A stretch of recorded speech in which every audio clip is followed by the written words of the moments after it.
Es tā sapratu, ka Dievs iedeva tādu īsu vārdu, kurš saka, valstība ir atnākusi, ir nepieciešami valdnieki. Tā kā Pāvils teica, ka viņš tiesas priekšā piesauc ķeizaru, tad viņam ķēniņš teica, ķeizaru tu piesauc pie ķeizara, tev jāiet līdzīgi arī šeit. Par valstību runājam, par valstību arī turpināsim. Un par prātu runājam, par prātu arī turpināsim. Šīs ir tās divas lietas, kuras Dievs tā uzrunāja šajā dienā. Bet vārds, ko slavēšanā Dievs tā pateica skaidrāk, ka valstība ir atnākusi, ir nepieciešami valdnieki. Un es domāju, ka mēs visi tam varam viegli piekrist, vai ne? Jēzus teica, debesu valstība ir tuvu klāt, viņa jau ir šeit. Viņa jau ir šeit. Mūsu uzdevums ir satvert to kā patiesību, kā neapgāžamu patiesību un sākt rīkoties saskaņā ar šīs valstības likumiem. Amen? Šajā valstībā ir likumi. Garīgajā pasaulē it visam ir ļoti konkrēta kārtība. Tā nav hausa vieta. Tā ir vieta, kur it viss darbojas perfektā kārtībā. Dievs visu, ko dara, viņš ir radījis perfektu. Tā ir? Un es ticu, ka vēl viena lieta, ko Dievs uzrunāja, ir Dievs grib šajā vietā, tātad mūsu vidū, redzēt ceļamies valdniekus, nevis upurus. Un šī ir ļoti liela patiesība, no kuras mēs iesim arī tālāk par visu to, ko Dievs ir šajā dienā uzrunājis, bet es ticu, ka tieši tas tā arī ir. Ka tā ir mūsu atbildība ļoti lielā mērā, vai mēs esam valdnieki, vai mēs esam upuri šeit virs zemes.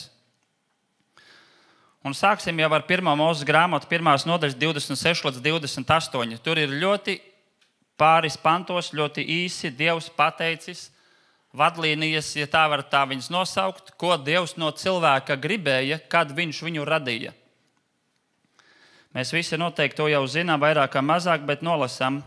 Tātad 26. Tad 1. Mūzes, 1. nodaļa, 26 līdz 28, tā ir rakstīts. Tad Dievs sacīja, darīsim cilvēku pēc mūsu tēla un pēc mūsu līdzības. Tie, lai valda. Uzdevums ir kāds cilvēkam ir zemes? Valdīt. Par zivīm jūrā, par putniem gaisā, par lopiem un par visu zemi un visiem rāpuļiem, kas rāpo zemes virsū. Un Dievs radīja cilvēku pēc sava tēla, pēc Dieva tēla. Viņš to radīja, vīrieti un sievieti viņš radīja. Un Dievs tos svētīja. Kuru no viņiem? Tos, tātad abus, kā vīrieti, sievieti svētīja, sacīdams un sacīja uz tiem, augļojieties un vairojieties. Numur 1. 2. Piepildiet zemi, pakļaujiet sev to un valdiet par zivīm jūrā, par putniem gaisā un katru dzīvu radījumu, kas rāpo pa zemi. Vai mums ir problēmas kādā brīdī ar tās daļas saprašanu, augļojieties un vairojieties? Īsti nē, mēs to sakām, tas ir tik dabīgi, ko tur saprast, tas ir dabīgi, vai ne? Kurš liek domāt, ka otrā sadaļa nav dabīga? Valdīt. Jums arī liekas interesants jautājums? Tātad, kādā brīdī kaut kas notika tāds, kad mēs augļoties un vairoties uzskatām par dabīgu normu, bet valdīt par kaut ko tādu, kas ir vai nu kādiem, vai nu tikai trakajiem, vai nu tikai drosmīgajiem, vai nu tikai kādiem, kas ir ļoti rets skaits cilvēku. Tā ir? Cilvēcīgā daba vairāk vai mazāk šādā virzienā tomēr uz šo lietu skatās. Bet Dievs to teica vīrietim un sievietei, vienīgajiem cilvēkiem virs zemes, viņš viņus svētīja. Un patiesībā tas, kas viņos ir ielikts, tā būtība visu laiku ar katru nākamo bērnu, kurš ir piedzimis, vēl joprojām Dieva tēva līdzībā un vēl joprojām augļojās un vairojās pildīdams Dieva pavēli, vēl joprojām viņa uzdevums ir valdīt. Tā ir?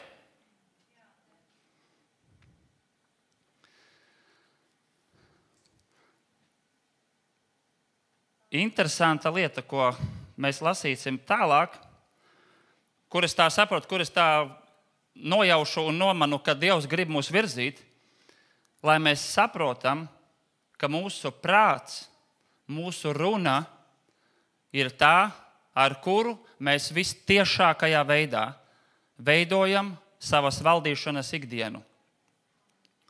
Mēs šodien skatīsimies šajā virzienā mūsu prāts, tātad domāšanas veids, un runa, kā mēs runājam, vistiešākajā veidā nosaka mūsu dienas kārtību garīgajā pasaulē, vai mēs esam garīgajā pasaulē valdnieki vai upuri. Un tam ir milzīga nozīme. Es tā saņēmu, kad man ir jāpadalās ar 2 liecībām no savas dzīves, par kurām kādus gadus atpakaļ Dievs mūs uzrunāja. Jo mēs tajā visā pieaugam, ka mēs mācāmies, mēs visu pirms mācāmies saprast, un mums ir jāsaprot, vārdiem ir milzīgs spēks. Dievs kādā veidā radīja cilvēku? Runāja. Viņš teica vārdu, un tad viss notiek. Tas nav tā, ka Dievs nāca, kaut ko meistaroja, mīcīja, šis vēl tā jāpielabo, vēl kaut kas. Dievam atlika teikt vārdu, un lietas notika. Mūsu gadījumā tieši tāpat mūsu mutēs ir ielikts ļoti spēcīgs instruments mēle, par kuru Jākabs saka, tā var svētīt un tā var nolādēt. Un ne tikai citu cilvēku nolādēt, visu pirms mums jāmācās nelādēt ir pašiem sevi. Ar ko tad mēs lādam, tad ir jautājums. Ar to, ka pār mūsu lūpām regulāri nāk neticības vārdi. Regulāri nāk vārdi, kur mēs apsaukājam, regulāri nāk vārdi, kur mēs dusmu dēļ ļaujam cilvēkus pielīdzināt zvēriem un dažādiem citiem radījumiem, kam viņi nav paredzēti pielīdzināt. Tā ir? Es esmu ļoti liels grēkotājs šajā sadaļā bijis. Un es nevaru teikt, ka es esmu absolūti ekscelents pirmrindnieks tajā, kurš varētu pateikt jums, kad lūk tā, sekojiet man, kā es Jēzum, un viss jums būs ļoti labi. Šajā sadaļā es vēl joprojām esmu cīņās, bet es pilnīgi noteikti zinu, kad ir lietas, kuras Dievs ir uzrunājis, un es tām sāku kā minimums pievērst daudz vairāk uzmanības, kā es to darīju ātrāk. Un es atmanos viens no zelta pantiem vai tādām lietām, ko misionāra, kas bija mūsu dzīvē, dota no Dieva, ko viņa tā ļoti skaidri teica, ja tu nesvētī, tad vismaz apklusti, lai tu nelādi. Ja tev nav ticības runāt, tad vismaz aiztaisi muti, lai tu pārstātu lādēt. Kā tad mēs lādējam?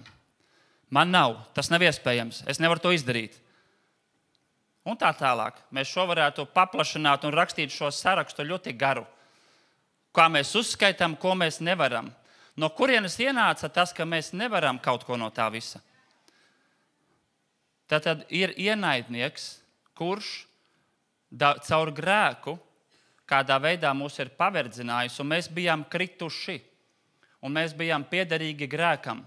Un tas, ko mēs esam, mūsu daba pati par sevi, viņa ir grēkā kritusi un grēcīga ar kārībām, ar vēlmēm izpatikt miesai un miesas lietām, tā, lai miesa jūtās ērti un visu laiku ir tāds čila stāvoklis, kad viss ir ļoti feini un labi. Nav jau runa par to, ka nevajag feini un labi. Mums ir jāsaprot par to, ka Dievs mums māca, lai mēs radām visu pirms savā dzīvē. Un Jākaba vēstulē 2.12. Es nolasīšu no viena cita tulkojuma, Jākaba vēstule 2.12, vienu šo pantu 12. Tur stāv rakstīts, vienmēr runājiet un rīkojieties tā, kā cilvēki, kuri tiks tiesāti pēc vārda, kurš nes brīvību. Mūsu tulkojumā pēc svabadības likuma, bet būtība ir tā pēc vārda, kurš ir atnesis brīvību mums. Kurš atnesa brīvību? Jēzus. No kā? No grēka, no verdzības, kurā mēs bijām, no sakautā stāvokļa, no nāves, kurā mēs bijām. Lāsts ir kas? Nāve. Pareizi. Lāsts aizved uz nāvi. Tātad mūsu uzdevums ir apzināties, ka tas, ka mēs runājam, ir spējīgs atnest kā dzīvību, tā arī nāvi. Un šo ir svarīgi mums saprast, lai mēs vismaz apzināmies, ka tas, ko mēs runājam, tas vai nu ceļ, vai nu ārda. Dieva darbu ārda, Sātana valstību ceļ, bet Dievs ir aicinājis, ja mēs runājam lāstu, bet Dievs ir aicinājis runāt svētību, lai ārdītu Sātana valstību un celtu Dieva valstību. Tā ir? Tas ir Dieva princips, ko viņš no mums sagaida. Un ja reiz Dievs iedeva to kā pavēli valdīt, tad pirmā valdīšana mūsu dzīvē esam mēs paši. Šis ir absolūti primārais stāvoklis vai primārā vieta, kur mēs mācāmies valdīt. Mēs paši, mūsu pašu prāts, mūsu kārību savaldīšana, mūsu dvēsele, kas dara iesūta mums visādus pieprasījumus, ko viņai vajag. Visas šīs lietas ir tās, kurās mēs mācāmies valdīt. No kurienes mēs iegūstam tos likumus, kā mums ir jāvalda, kas tad ir pareizi. Mēs zinām, ik viens mums ir vārds, un mūsu uzdevums ir lasīt un spoguļoties vārdā.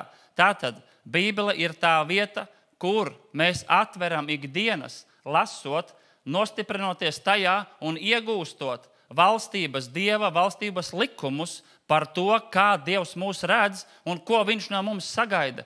Kur vēl? Mēs arī svētajā garā manam, kad Dievs mums ieliek kādas lietas, dari vai nedari. Svētais gars ir mūsu aizstāvis, kurš mūs ikreiz brīdina. Man ļoti patika tā lieta, ko mēs daudzkārt pārbaudījām arī savā dzīvē, kas arī mūsu dzīvē nāca no misionāras, bet šī bija tāda spēcīga lieta, ko viņi kādā reizē teica, svētais gars brīdina ikreiz pirms mēs sagrēkojam. Ja mēs esam to palaiduši garām, svētais gars brīdina ikreiz, kad mēs grēkojam. Un ja mēs arī to esam palaiduši garām, svētais gars brīdina arī pēc sagrēkošanas, lai mēs atgriežamies.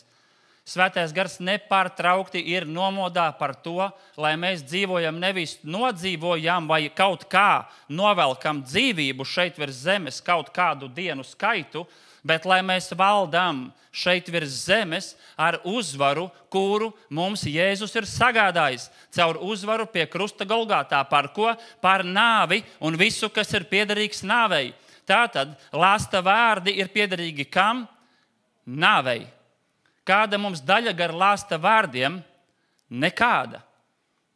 Ja vien mēs esam izlēmuši sekot Jēzum un valdīt līdz ar viņu, kā Pēters to saka, ka mēs esam ķēnišķīgie priesteri, ka mēs esam valdnieki, sēdināti Jēzu pie tēva labās rokas, tad kāda mums vairs daļa gar to, kas ir nāve un kas nes iznīcību.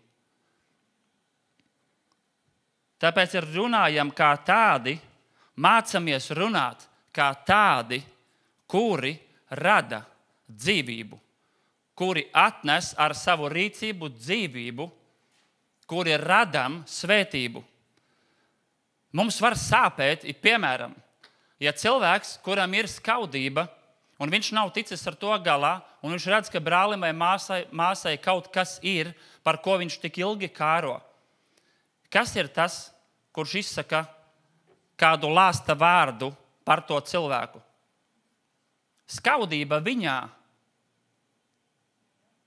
Daļ tā, ka netiek galā ar skaudību, kas ir cilvēkā, šī skaudība runā. Tā ir? Tātad mūsos ir kādas īpašības, kuras ir tās, kuras runā. No kurienes šīs īpašības? No kurienes skaudība? No kurienes ķildes, Pāvils saka? No kurienes šķelšanās? Te no kurienes tas viss? Vecā daba. No kurienes vecā daba?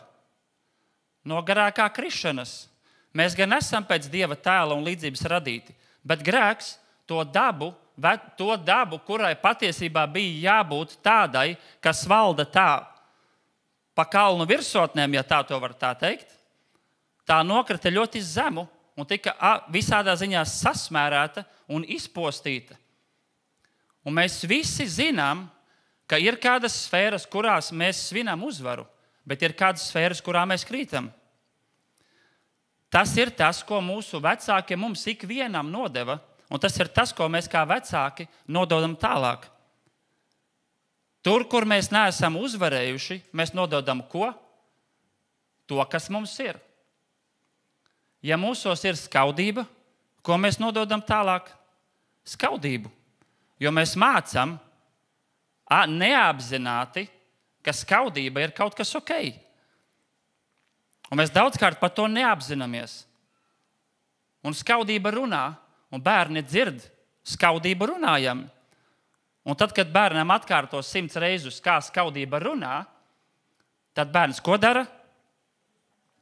Atkārto to, ko vecāki viņam mācīja. Tādi ir likumi, kā tas darbojās. Es saprotu, ka tas no vienas puses patiesi, no otras varbūt negribās visu šādi norakstīt, bet es atminos, ka viens Dieva vīrs teica, nemēģiniet audzināt savus bērnus. Viņi vienalga izaugs par to, kas jūs esat. Es saprotu, ka var jau tā teikt, ka tad nav jēgas audzināt, bet ir jēgas audzināt, bet sava daļa šajā teicienā ir ļoti liela daļa. Ja mēs bērniem runāsim pareizus vārdus no Bībeles, bet paši nedzīvosim saskaņā ar vārdiem no Bībeles, tad kam bērni vairāk klausīs? Bībeles vārdiem vai vecāku rīcībai? Diezgan noteikti vecāku rīcībai. Līdz brīdim, kamēr viņi satvers to, ka viņi ir grēkojuši un viņiem vajag mainīties, un tad viņi paši ņems to, kas nāk no gara, lai mainītos Jēzus līdzībā. Apzinoties, ka viņos arī ir svētais gars, un redzot, ka ne viss vecākiem strādāja. Tā ir? Bet priekš mums tā ir tāda liela lieta, lai mēs saprotam, vārdi ir tie, ar kuriem mēs būvējam vai nu ārdam. Un tā ir pirmā vieta, kurā mums ir jāsāk valdīt kā uzvarētājiem, kur mums ir jāsvin uzvaru. Jo ir vietas, kur saka, Dievs tiem, kas ir uzticami, es neatceros precīzi šo vārdu, bet tātad tie, kas Dievu mīl, tie, kas seko Dievam, kas staigā ar viņu, ir kādas vietas, kur saka, Dievs nodos tātad valstību, nodos zemi viņiem. Un daudzas lietas, kuras ir uzskaitītas par to, kas tiks nodots tiem, kas ar Dievu staigā. Kā var kādam kaut ko uzticēt, zemi un valdīšanu, ja cilvēks netiek galā ar to vietu, kas atrodas šeit? Ir vārds, kurš saka, ka mums ir jābūt uzticamiem mazās lietās. Ja gribam pārvaldīt valstis, mums ir jāpārvalda šeit, visu pirms sava miesa, dvēsele un gars. Tā ir pirmā vieta, kur mums ir jāsvin uzvaru. Ja vien mēs gribam būt valdnieki pēc tās līdzības, kādu Jēzus parādīja. Un Jēzus parādīja kādu līdzību? Lemprātība un pazemība. Pazemības apmetnis, tik skaistākās drēbes no visām. Pazemības apmetnis, kurā regulāri ieterpties un tajā arī dzīvot. Jēzus parādīja vēl kādu piemēru. Regulāri būt lūgšanā. Regulāri būt lūgšanā un pielūgsmēs slavējot Dievu par to, kāds viņš ir, par to, ko viņš dara, meklējot viņa vaigu, lai saprastu, ko darīt tālāk. Jēzus teica, viņš neko nedarīja, ja neredzēja tēvu to darām. Šis ir super stāvoklis, kur es personīgi izaicinu sevi ar šo, un es nevaru teikt, ka man ļoti labi sanāk, bet kā minimums es saprotu, ka tas, kas mani iepriecina, ir tas, ka man sanāk labāk nekā sanāca vakar. Un tas man dod cerību rītdienai, jo es zinu, ka es netaisos pārstāt darīt to, kas ved mani dzīvībā. Un es saku, es gribu vairāk lūgt. Es gribu, Dievs, ieraudzīt tevi darbojamies. Es gribu redzēt, kā tu strādā un darboties tad, kad es esmu redzējis tevi darbojamies. Jo tu, Dievs, ej pa priekšu. Gatis šobrīd lūdza par mieru. Lūk, tieši tik vienkārši tas strādā. Es saņēmu mieru, jo man bija kāds uztraukums šodien, bet es saņēmu mieru šeit stāvot, un tu pēc tam to saki. Lūk, kā tas arī darbojās. Dievs dara, un mēs sekojam, mēs redzam, viņu darām, un mēs sakam, un mēs darām. Tas nav tā, ka Dievs mūs kaut kur pārsteidz, vai mēs kavējamies. Mēs ieraugam Dievu darām, un mēs sekojam, runājot, rīkojoties. Tas ir normāls stāvoklis, tā nav atpalicība. Tas ir normāli sekot viņam. Izlasīsim vēl no Efeziešiem 4, 22 līdz 25. Un es viņu arī lasīšu no cita tulkojuma, bet lai iet priekšā tas, kas ir. Efeziešiem 4, 22 līdz 25. Tādēļ, kas attiecas uz veco dzīvesveidu, jums jāatbrīvojas no savas vecās dabas, jo tā ir pilnīgi sadalījusies savu mānīgo kārību dēļ. Kāds izskatās sadalījies kaut kas? Ja mēs noliktu šeit vecu ēdienu, mēs nebūtu sajūsmā par to, ka viņš šeit vēl atrodas. Pareizi. Ir vērts aizdomāties, ko dara garīgajā pasaulē mūsu vecā daba. Cik viņa, vai kā viņa tur rož. 23. pants. Jūsu garam un prātam ir pastāvīgi jāatjaunojas. Gan garam, gan prātam pastāvīgi, tātad regulāri ir jāatjaunojas. No kā jāatjaunojas? No tās vecās mācības, kuru mēs mācījāmies. No skaudības, kā piemēru. Šodien es nezinu, kāpēc runāju par šo, bet tas ir viens no piemēriem, kurš ir piederīgs vecajai dabai. Mums ir jāatbrīvojas no tā. Kādā veidā? Mēs vienreiz pielūdzam un aizmirstam. Ir reizes, kad tas tā notiek. Bet ir daudzkārt, ka mēs cīnāmies un bieži vien gadiem cīnāmies, bet ik reiz, kad skaudība grib runāt, mēs dodam pa muti skaudībai, neļaudami viņai runāt. Vai kā minimums apturam savas lūpas, lai viņas neizrunā un neļauj skaudībai darboties. Jo atminamies vienu vārdu, kurš saka, nepelnīts lāsts nepiepildās. Kas notiek ar mūsu skaudību, ja skaudība neatrod vietu pie tā, kur mēs viņu sūtījām? Kurš ir zaudētājs? Tas cilvēks aizies vēsā mierā. Dievam ierāda, kā viņš dzīvoja, tā viņš dzīvos. Bet ja mēs paši sūtām lāstu, mēs paši to varam baudīt savā dzīvē un ar to cīnīties. Vai Jēzus no tā mūs var atbrīvot? Tā jebkurā laikā. Nav šaubu. Bet nav ko lolot ilūzijas, ka mēs drīkstēsim un varēsim runāt lāstu, un Jēzus to tik vien darīs kā ar zobenu ap mums. Visu laiku, kā tikai netrāpa šim cilvēkam. Nē, ja mēs runāsim lāstu, mēs baudīsim lāsta sekas. Un Jēzus jebkuru atbrīvos, tikko vien mēs to prasīsim un apzināsimies, ka mums tas ir jāmaina. Bet ja mēs to sēsim, mēs pļausim no tā augļiem. Tādēļ daudzkārt mūsu dzīvē arī ir tādi augļi, par kuriem mums nav prieks. Jo mēs patiesībā visu pirms, kā minimums, neesam aiztaisījuši muti kādās reizēs. Bet nākošais nepietiek tikai aizsargāties. Lai uzvarētu, nepietiek tikai ar aizsardzību. Ir nepieciešams arī uzbrukums.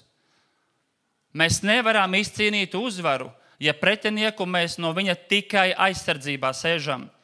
Un mums ir doti visi gara ieroči, kas nozīmē, mēs zinām visu patiesību, kā mums ir jācīnās. Un tā ir ticība, kura runā neredzamās lietas, saugdama kā esošas. Tā, it kā tas jau būtu. Vai mums tas vienmēr sanāk? Nevienmēr.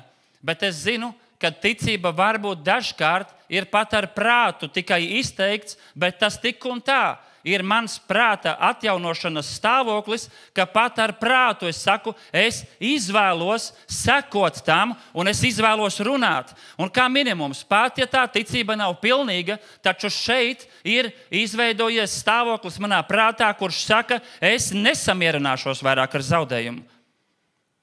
Un es sākšu runāt dzīvību. Un tas ir process.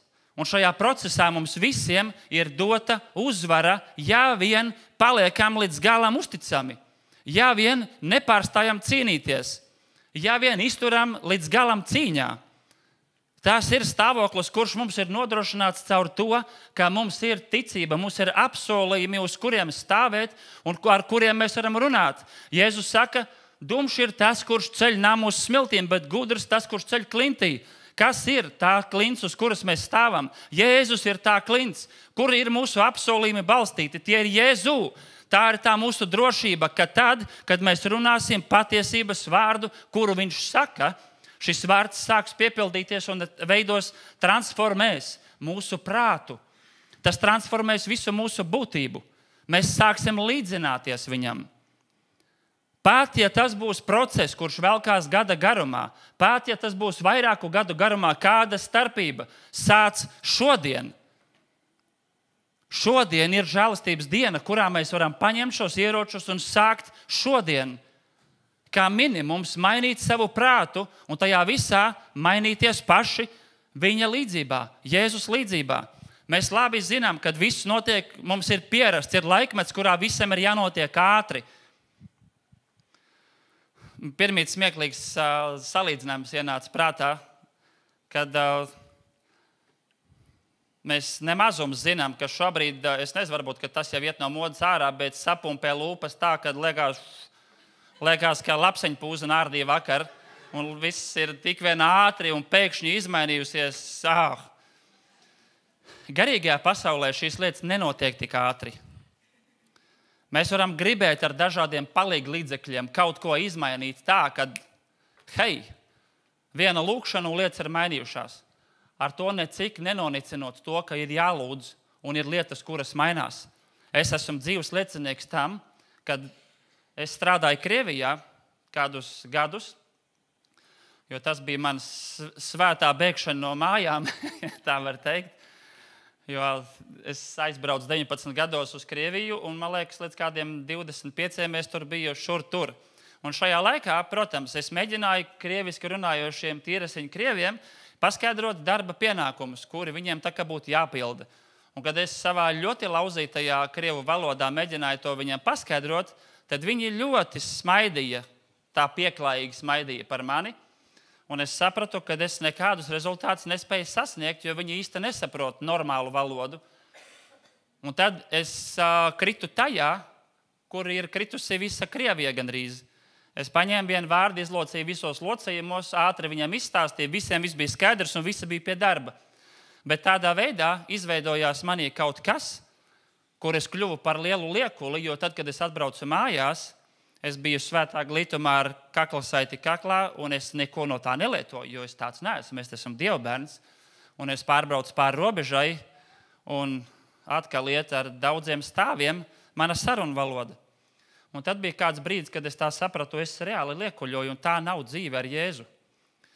Un tad, kad es patiesi paprasīju piedošanu un teicu, Dievs palīdz man no tā tikt vaļā, tad šī bija lieta, kur es tā, lūk šādi. Tā bija viena lūkšana, un es piefiksēju, es nelamājos vairāk. Tas vienkārši bija prom. Tāpēc lūkšana darbojās. Tas nenozīmē, ka mums nav jāprasa. Bet ir kāda cita lieta, ar kuru es cīnījos gadiem. Grēkoju, nožēloju, grēkoju, nožēloju, grēkoju, nožēloju, un tā līdz apnikumam. Grēkoju, nožēloju 1000 reižu. Bet tik reizi, kad es nožēloju, es zināju, pie kā es eju. Un es zināju, kur ir mana glābšana. Pat, ja es jutos netīrs, es zināju, kur es esmu tīrs. Pat, ja es jutos zaudējis, es zināju, kur ir mana uzvara. Es zināju, pie kā man griezties, lai es atkal varu brīvi stāvēt viņa priekšā. Un ik reizi, kad es pat ja es sagrēkoju, taču es sapratu, man ir iespējams valdīt līdz ar Jēzu un uzvarēt, lai kas tas arī būtu. Lai kurā sfērā arī atrastos grēcīgā daba vai grēka lietas, man ir iespējams valdīt līdz ar Jēzu un dzīvot uzvarā. Un tā ir ikviena mūsu iespēja. Mums ikvienam tas ir iespējams. Lūk, vārds iespējams. Nevis nenovēršami tādēļ, ka mēs pieņemam Jēzu, bet iespējams. Piekritīsiet, ka tā ir milzīga starpība būt nenovēršamam stāvoklim vai iespējamam stāvoklim. Un tā ir vistiešākajā veidā mūsu izvēle. Tās ir vistiešākajā veidā mūsu attiecības ar Jēzu ikdienā. Mums ir iespējams pieaugt dēla līdzībā un kļūt līdzīgiem viņam it visā. Tāda ir mūsu iespēja. Mums ir dota ikvienam šāda iespēja. Visiem bez izņēmuma. Un tagad lietas no praktiskās.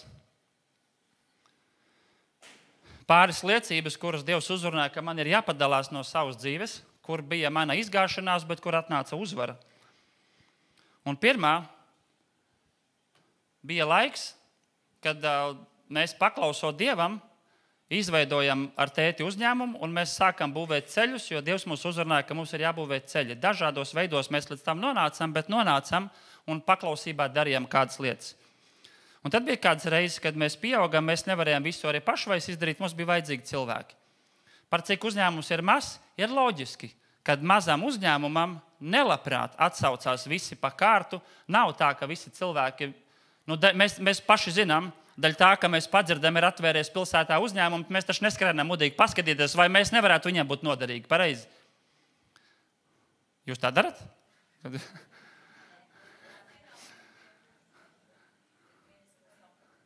Bet mēs tā cilvēcīgā daba ir tāda, mēs gribam kaut ko drošu, par ko mēs esam pārliecināti, ka viss būs ļoti labi.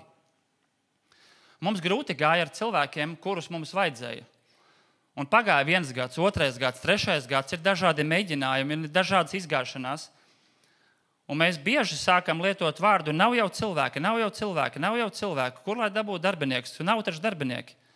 Un mēs nepārtraukti sludinājam, ka nav jau darbinieki. Un kāds pārsteigums, mums tiešām nebija darbinieki.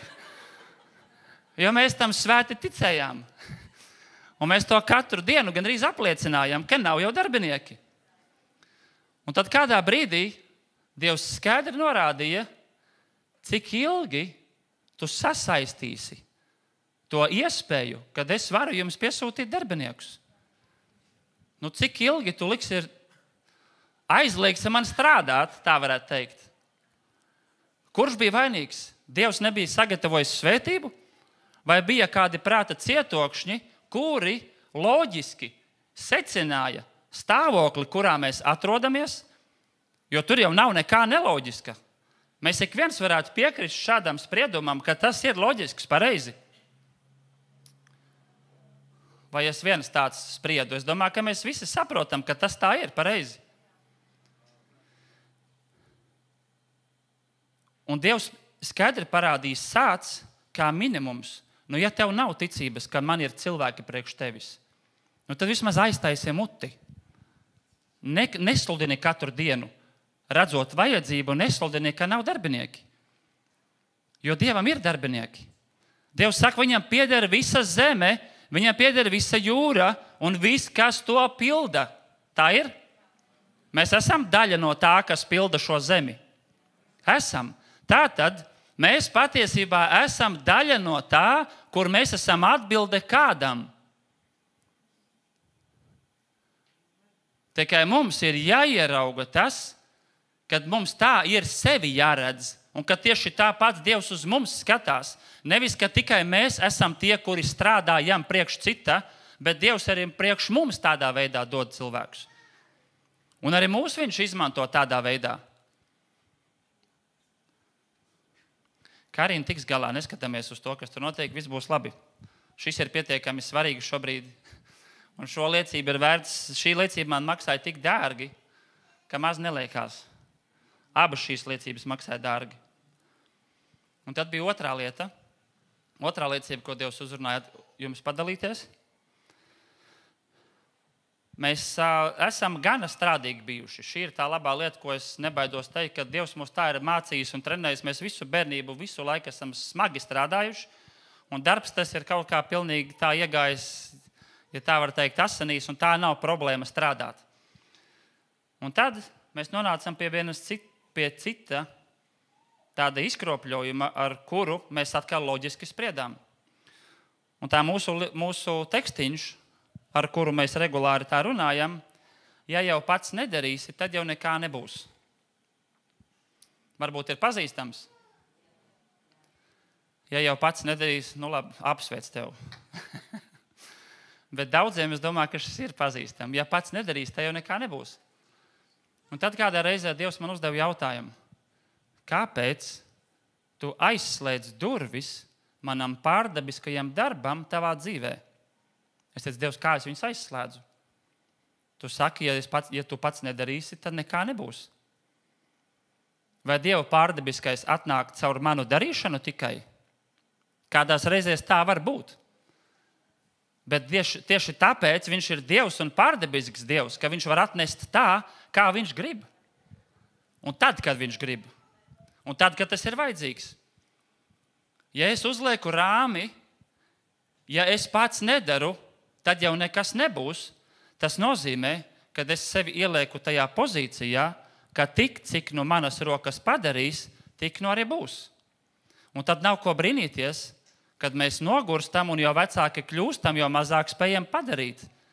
Un brīnamies par to, kad arvien sāk tā mūsu dzīve, arvien vairāk sāk sairt. Un šķiet, tas, ko esam krājuši, sāk izirt un pazust. Kādēļ tas sairst? Daļ tā, ka tāda domāšana ir piederīga vecajai dabai. Tā nav ticības runāšana, tā nav ticības dzīve, kura sludina patiesību par to, ko Jēzus ir padarījis mūsu dzīvē. Tāpēc arī sairst. Kā mēs lasījām par veco dabu, kas ar viņu? Viņa ir sadalījusies. Un turpat vēl 25. pantā, tāpēc atmesdami melus, runājiet patiesību katrs savam tuvākajam, jo mēs esam cieši saistīti viens ar otru, līdzīgi kā vienas miesas locekļi. Tāpēc atmesdami melus, numur 1. Ko mēs par sevi runājam, sakot, ka mēs nespējam, ka mēs nemākam, nav iespējams un tā tālāk. Tā ir patiesība vai tie ir meli? Tie ir meli. Pie kā šie ir piederīgi? Pie vecās dabas un pie instrumenta, ar kuru Sātans attur mūs no staigāšanas uzvarā. Jo no kurienes sākas uzvara? No mūsu mutes. Mūsu dzīvē uzvara sākas lūk šeit. Ja mēs gribam valdīt, tad mums ir jāiemācās valdīt par savu mēli, par savu dzīvi. Ja mēs to nemākam, tad mēs izpostīsim arī to lielāko, pēc kā mēs kārojam. Un patiesībā tas, kādēļ mēs nesaņemam, daudzkārt ir iemesls tam, ka mēs vienkārši nemākam valdīt. Lūk, arī atbilde mūsu zaudējumiem daudzkārt. Ja mēs neprotam valdīt, kāpēc, lai mums uzticētu kaut ko lielāku par to, ko mēs nesājam katru dienu sevī? Ja mēs postam savu dzīvi, tad kāpēc, lai Dievs mums uzticētu citu dzīves, ja mēs postam sevi pašu? Uz kā pamata, lai mums uztic citu dzīves? Vai tā nav? Nav jau tā, ka pirmīt es teicu liecības, kur loģisks spriedums atnes arī kādā brīdī kaut ko nevisai labu, bet nav jau tā, ka mums ir jāpārtrauc loģiski spriest. Mums ir vienkārši jāsaprot, kas tas ir, kas no mums nāk ārā, mums ir jāpavērtē sevi. Ja mēs nepārtraukti runājam, man nav, tā sieva vainīga, tas vīrs vainīgs, viņš neatnes, viņa neatnesa, viņa nesagatavoja. Ko mēs darām? Mēs patiesībā lādam savu tuvāko, mēs postam to daļu, kas ir mūsu otrā daļa savienot ar mums. Mēs visu laiku citam nepārtraukti klapējam, ak, tur nelieti un brīnamies, ka mums nav. Brīnamies, ka tas otrais nevar paiet. Jo ko mēs darām? Lādam visu laiku. Tad ko tur brīnīties, ja mēs esam sadauzījuši to otro, un tad brīnamies, ka mēs viņu velkam? Iespējams, ka ir jāatlaiž rokas un jāizmet ieroči no rokām, kas ir piederīgi vecajai dabai. Tā ir pirmā lieta. Runājiet patiesību, katrs savam tuvākajam, nākamā daļa. Tātad, ko mēs darām savam tuvākajam? Kurš ir mūsu tuvākais? Ģimenes kontekstā mūsu sieva vai bērni, vienalga, kuram no mums sieva vai vīri, vai bērni, kas ir apkārt. Pat, ja nav sieva vai bērni, vai vīrs, taču ir tik un tā tuvākie. Ir cilvēki mums apkārt, ir draugi, ir draudzi, kurā mēs esam. Mēs esam gana daudz šeit. Mēs varam vienus otru lādēt par to, kas mūsu prāt viņa dzīvē ir nekārtībā, un mēs varam viņus svētīt par to, kas ir nekārtībā, lai tur atnāk kārtība. Tā ir? Tātad uzdevums pārtraukt runāt melus un sākt runāt patiesību. Tātad nepietiek atrasties aizsardzībā. Ir jāiet uzbrukumā. Pirmais – pārtraukt, nest lāstu. Ja tajā brīdī nav spēka runāt vēl patiesību, tad apklust, bet apzināties, ka klusēšana nav līdzeklis, lai uzvarētu šajā situācijā. Jo uzdevums ir sākt runāt patiesību. Un patiesību vispirms par savu dzīvi. Vispirms par tām situācijām, kurās mēs atrodamies. Nevis loģiski spriest, cik daudz man ir, cik daudz es ar to varu izdarīt, bet saprast to, cik varens ir Dieva spēks manā situācijā.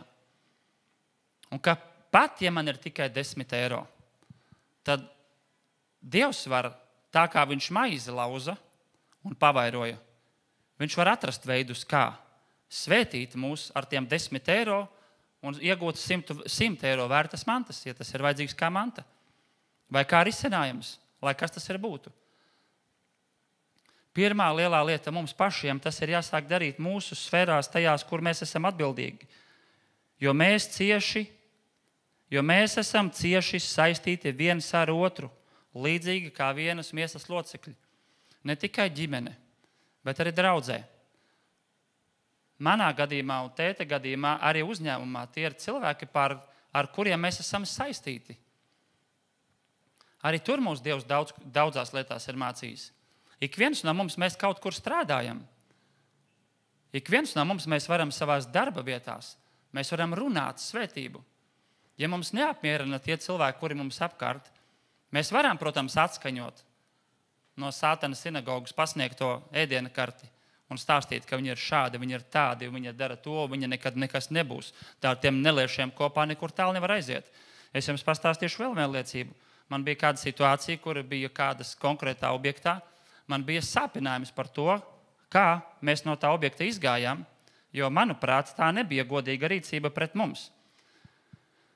Un dēļ tā, ka bija sāpinājums, es daudzkārt par šiem cilvēkiem runāju nelieši. Un tur, kur bija vajadzība runāt, es pieliku klāt tie nelieši. Jo tā bija nelietīga rīcība kādās lietās, kas man nepatika. Un tad Andrejs kādā brīdī, kad es telefoniski ar viņu runāju, ar savu brāli Andreju, tad es viņam atkal izteicu savu sāpi risinot problēmu, uz ko Andrejs nekautrējās man uzdot uguņus atpakaļ, cik ilgi tu viņus sauksi par neliešiem. Un pēc tam es to tā pārdomāju, un interesanti, ka es Dievam prasīju, Dievs, kāpēc tā? Kāpēc tā ir? Es jau saprotu, ka tā ir sāpe. Un Dievs īstenībā parādīja, tas ir kaut kas tāds, kur man ir iekšēnē nodarīta sāpe, un runā jau šī sāpe. Jo viņa nav dziedināta. Viņa vēl nav dziedināta, viņa šobrīd asiņo, un šī asiņojošā sāpe patiesībā runā. Kas nozīmē, ja es neiešu pie Jēzus, lai viņš dziedina šo problēmu, tad šī problēma turpinās runāt. Un ja šī problēma turpinās runāt, tad es krāmēšu lāstu uz lāsta savā dzīvē un dabūšu lietas, kuras es pats īstenībā negribu un pret kurām es visu laiku cīnos, sakot, ka man tas ir piegriezies. Es negribu to savā dzīvē. Bet pirmais, kā es no tā varu tikt brīvs, ir pārstāt runāt un prasīt Jēzum dziedināšanu šajā konkrētajā jautājumā. Jo kamēr sāpe nav dziedināta, viņa asiņo un nes augļus. Vai augļi ir patīkami? Nē. Tie pieder vecajai dabai. Lūk, garīgās pasaules likumi īstenībā, kur Dievs tā to ir ielicis. Bet kas mums ir dots? Kāpēc Pāvils saka, mīliet savus ienaidniekus? Lūdziet par tiem, kas jūs vajā. Vai nav vistiešākajā veidā sakars ar šo? Darba uzdevums ir skaidrs. Lūdz, svētī viņus. Saucot par neliešiem, tā ir svētība? Jā, lai ātrāk viņi apkrīt. Es viņus uz to svētīju tajā brīdī, bet mans uzdevums nav, kā Dieva bērnam svētīt, lai viņi ātrāk ellē nonāktu. Mans uzdevums ir runāt un darīt visu, lai viņi ātrāk saņem gaismu un atgriežas no saviem grēkiem un rīkojas saskaņā ar taisnību. Tā ir? Tad tā ir ļoti praktiska lieta. Mēs visi runājam, ik viens no mums, dienu no dienas, mēs nepārtraukti runājam un kaut ko radam. Tieši tāpat, kā Dievs radīja ar vārdu, arī mēs ik brīdi radam. Radīšanas process notiek ik uz soļa, gandrīz vai katrā elpas vilcienā. Ir labi apzināties, ka mēs esam tik jaudīgi, vai ne? Jautājums tikai, ko tieši mēs tur sastrādājam. Bet, ja mēs paskatāmies, mēs ražojam daudz. Mēs esam gana jaudīgi, un ja kāds saka, ka es nevaru, tad jāpārstāj melot. Jo mēs ļoti daudz radam katru dienu, bez izņēmuma. Ja vien cilvēks, labi, kāds starpība. Tātad mēs daudz radam. Darīsim tā, lai mēs radam augļus, kas der mūžīgai dzīvībai. Darīsim tā, lai mēs radam augļus, kurus mums pašiem ir patīkami ēst, lai mēs radam vidi, kurā mums ir patīkami dzīvot, lai mēs radam to, kur visās lietās mēs varam atsaukties uz Jēzu. Tā ir? Tāpēc ir aizlūksim par to, lai mēs esam valdnieki, nevis upuri. Dievs no mums grib redzēt valdniekus, nevis upurus. Ja ienaidnieks par mums bradā mūsu dzīvē, tad mēs nemākam valdīt tajā sfērā. Tāpēc trenēsimies, darīsim savu labāko. Pat, ja tas prasīs laiku, sākam šodien. Tas, ko mēs varam darīt tagad, mēs varam par to sākt lūgt. Un vārds mums saka, visu, ko jūs vienā prātā lūgsit, jūs dabūsit. Tāpēc arī šeit vienosimies kopā, vienprātības lūgšanā, visi kā viens, tam, ka mēs gribam būt valdnieki līdz ar Jēzu un nevis sātana valstības upuri. Amen? Kungs, mēs pateicamies, ka tu esi sagādājis dzīvību caur savu uzvaru. Mēs tev pateicamies, kungs, ka tu esi atklāti kaunā licis tumsu un visu nāves valstību. Mēs slavējam tev, Jēzu, ka tavās dārgajās asinīs mums ir piedoti visi grēki. Lai cik daudz tie būtu, lai kāds būtu to smagums, mēs zinām, ka grēks ir tas, kas šķir no Dieva. Un tu, kungs Jēzu, esi atjaunojis šo mūsu piederību Dievam. Tu esi atjaunojis to, ka mēs brīvi varam nākt tavā priekšā. Un neviens grēks vairs nav tāds, kas mūs spētu šķirt no tevis. Mēs tev pateicamies, ka mēs esam tevī svētīti, tevī taisnoti, tevī darīti svēti, tevī darīti stipri. Mēs tev pateicamies, ka mums ir dārgi apsolījumi, uz kuriem stāvēt. Mēs tev pateicamies, ka ir apsolījumi, kuri norāda uz tevi un uz tavu gribu mūsu dzīvei. Un mēs pēc tā lūdzam, kungs, lai mēs ik viens gribam savienoties ticībā ar taviem apsolījumiem. Lai tavi apsolījumi ir tie, uz kuriem mēs stāvam, bez šaubām, bez bailēm. Lai tavi apsolījumi ir tie, kurus mēs ņemam un ēdam kā maizi. Lai mēs ņemam dzīvības vārdu, kas rada dzīvību un paplašina gaismu, lai mēs ņemam šos apsolījumus un barojam sevi, visu savu iekšieni, savu prātu un savu garu, ar apsolījumiem, kurus tu saki mūsu dzīvē, un kurus tu caur savu garu ikdienas mums dod, lai mēs varētu svinēt uzvaru. Mēs tev pateicamies, kungs, kad nāve ir atklāti kaunā likta caur tavu uzvaru pie krusta, Jēzu. Un mēs tev pateicamies, ka mēs varam savienoties ar tevi nāvē, kur mēs esam nomiruši un ikdienas mirstam savai vecajai dabai, ikdienas mirstam tiem sāpinājumiem, ikdienas mirstam lāstam un nāvei, lai iegūtu tavu dzīvību, lai savienotos ar tavu svētību, lai, kungs, būtu viens vesels ar tavu pilnīgo gribu mūsu dzīvei.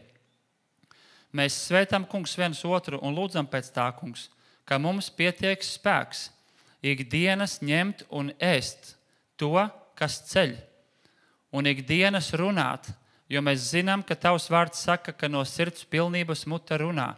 Mēs tev pēc tā lūdzam, kungs, lai mēs pildam savu sirdi ar taviem apsolījumiem, ar dzīvības vārdu, ar vārdu, kas atnes izlaušanos, ar vārdu, kas sagrauj ierobežojumus, ar vārdu, kas noārda mūrus, kurus ienaidnieks ir uzcēlis, ar vārdu, kurš sagrauj jebkuras važas, ar kurām ienaidnieks ir mūs savažojis. Kungs, un tie, kas ir pret mums sūtījuši lāstu, kur tas varbūt pat kādā brīdī ir arī ņēmis vietu mūsu dzīvē, tam arī mēs nostājamies šodien pretī Jēzus autoritātei un spēkā. Un pateicoties tavam vārdam, arī šeit, kungs, mēs atbrīvojam tavu dzīvības vārdu par katru no mums, ka šajā pat brīdī jebkādas važas, ar kurām ienaidnieks caur cilvēkiem mūs ir savažojis vai kaut kādā veidā kontrolējis, vai kaut kādā veidā iznīcinājis sapņus, vai kaut kādā veidā apslāpējis to dzīvību, kas mums ir tevī, mēs to saraujam Jēzus autoritāte un spēkā. Lai šajā pat brīdī sabrūk tās važas un tās saites, ar kurām ienaidnieks mūs bija savažojis. Jebkura kontrole, lai sabrūk šajā pat brīdī pār mūsu dzīvēm. Mēs atraisamies no tā. Tā vairs nav daļa, kas mums pieder. Tā ir pagātne, kura Jēzus asinīs ir izdzēsta. Un, kungs, mēs sveitam arī to viens otru ar to, lai ar šai brīdī tiek atjaunots mūsu prāts tajā, ka tu mums esi piedevis. Tu mūs esi atbrīvojis no jebkurām važām. Tu esi atvēris jebkura cietuma durvis. Mēs vairs neesam baiļu vergi. Mēs vairs neesam savas miesas vergi. Mēs vairs neesam šīs pasaules kārtības vergi. Mēs esam darīti brīvi Jēzus dārgajās asinīs. Paldies Tev, kungs, par šo patiesību, ko Tu par mums runā, un ka šī patiesība ir mūsu daļa, un mūsu daļa ir tikusi labā vietā, jo tā ir Tavā klātbūtnē. Tā ir gaismas valstībā. Mēs Tev pateicamies, ka mūsu daļa ir piederīga Dieva valstībai, un ka mēs esam daļa no Tavas valstības. Mēs Tev pateicamies, kungs, ka mēs varam ņemt dzīvības vārdus, kurus Tu esi ielicis mūsu sirdīs, un runāt dzīvību. Mēs Tev pateicamies, ka tur, kur mēs redzam postu, mēs varam turpmāk runāt dzīvību. Mēs varam runāt, lai top celts augšā mirušais. Mēs varam runāt, ka lai tiek dziedināts slimais. Mēs varam runāt, lai tiek atbrīvots saistītais. Lai jebkura sfēra mūsu dzīvē, kur vēl nav Tava dievišķā kārtība. Mēs runājam dzīvību, lai tur atnāk Tava dievišķā kārtība. Mēs svētam viens otru ar to, lai mēs ik viens valdam pēc Tava gara. Ka mēs valdam ar Tavu pazemību un lēnprātību, lai mēs valdam it visā būdami līdzīgi Tev, Jēzu, lai mūsu līdzība esi Tu, lai Tu esi tas, kurā mēs spoguļojamies un kurā mēs kļūstam līdzīgi ikdienas. Kungs, lai mūsos ir gara spēks. Mēs svētam, kungs, šajā brīdī viens otru un pēc tā prasam piepildi mūs ar iekšējo spēku, runāt dzīvību, nepiekrist vairs lāstam. Neļaut vairs mūsu mutei atbalstīt tumsu un nekādā veidā neatļaut vairs mūsu mutei celt tumsu mūsu dzīvēs, mūsu namos, mūsu ģimenēs, mūsu darba vietās, mūsu pilsētā, mūsu valstī, jebkur, kur mēs tiekam sūtīti, jebkurā lietā, kas ir atnāk kā doma, lai mēs stāvam tajā stipri, atraisīdami dzīvību par to, ko Tu mūsos esi ielicis. Mēs Tev pateicamies, kungs, ka mēs varam sagūstīt turpmāk katru domu, kura ir no ienaidnieka, un ka mēs to sagūstīdami neļaujam tai vairs darīt to tumsas darbu, ko tā darīja līdz šim, bet ka mēs varam darīt, celt Tavu valstību. Ka mēs varam noraidīt nepatiesās tumsas domas kā nepatiesu liecību un atteikt tām, bet pieņemt, kungs, patiesību, kuru Tu par mums runā. Pieņemt patiesību un domāt lietas, kas ceļ. Mēs svētam viens otru, kungs, lai mēs esam tie, kuri visu pirms dzenamies pēc Tavas valstības un Tavas taisnības. Un mēs Tev pateicamies, ka Tu visu mums piemetīsi, kas vien ir nepieciešams. Mēs Tev pateicamies, kungs, ka mēs varam ticībā savienoties ar Tevi tajās sfērās, kur Tu valdi, kungs. Kungs, ka mēs neesam piederīgi šeit, ka mēs nedomājam no tās zemišķā līmeņa, bet ka mēs runājam un domājam ticībā. Kungs, ka mēs savienojamies ar Tevi tur, kur Tu esi, pie Tēva labās rokas. Kungs, mēs pateicamies, ka mēs esam Tevī svētīti. Un mums ir visa kā gana. Mēs Tev pateicamies, kungs, ka viss pieder Tev.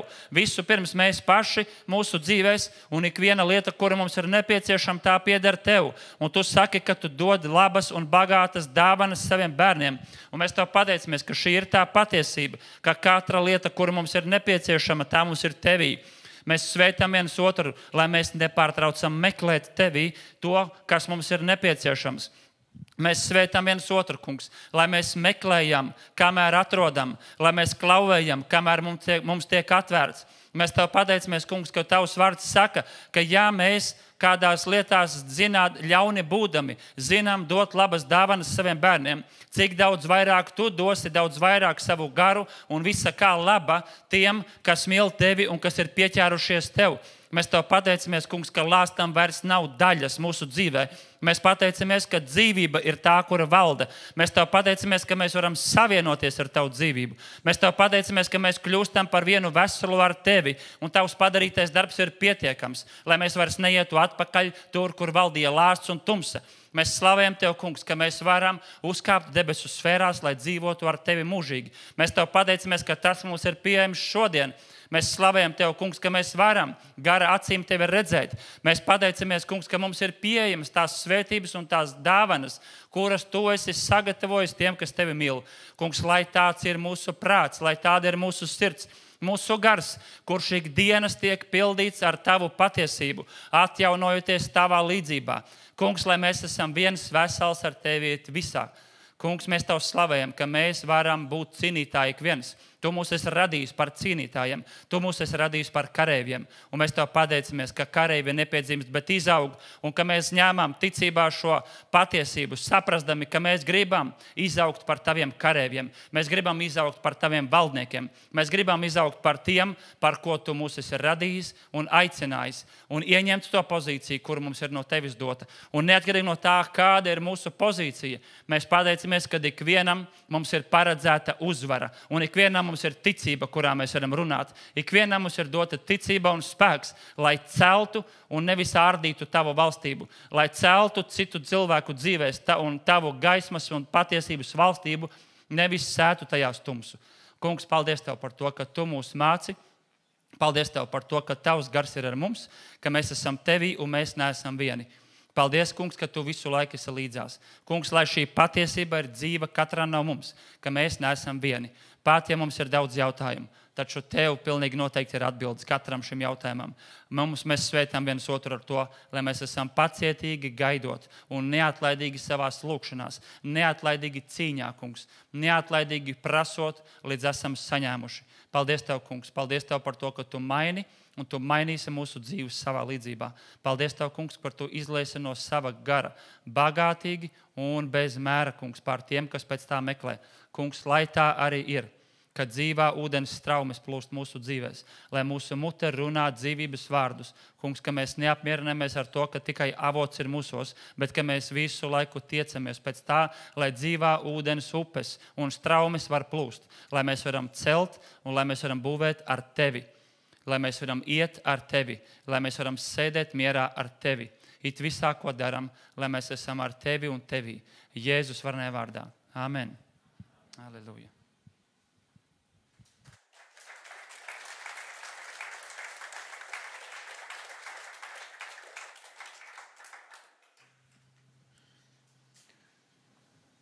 Ko slavu Dievam par vārdu. Es ticu, ka nebija tās cilvēks, kam tas nebija aktuāli. Ne? Jā. Tā kā, paldies, Kaspar. Bet tagad ir laiks, kad mēs varam stāstīt savas liecības. Nu, labi, pielūksim mazliet pirms liecību laika, ja? lai Dievs pamudina, ieliek jūs sirdīs. Ja? Īsi, es pielūkšu. Dievs, paldies Tev par to, ka Tu katru dzīvē mūs darbojies. Paldies, ka mēs varam to redzēt un piedzīvot, un es lūdzos, ka šajā brīdī mēs tā īpaši ieraugam tās situācijas un ainas un apstākļus, Kungs, kad Tu esi darbojies un kur Tu gribi, lai mēs arī vienkārši padalāmies, kur tas būtu kādam par stiprinājumu, kādam par iedrošinājumu, un pār visam, Kungs, lai tas pagodinātu Tavu vārdu. Kungs, es lūdzos, ka Tu katram liec tagad sirdī un prātā, Kungs, tā atcerēties un arī tā drosmi šeit nākt un stāstīt un paust Tavus varenos darbus. Jēzus vārdā. Amen. Amen.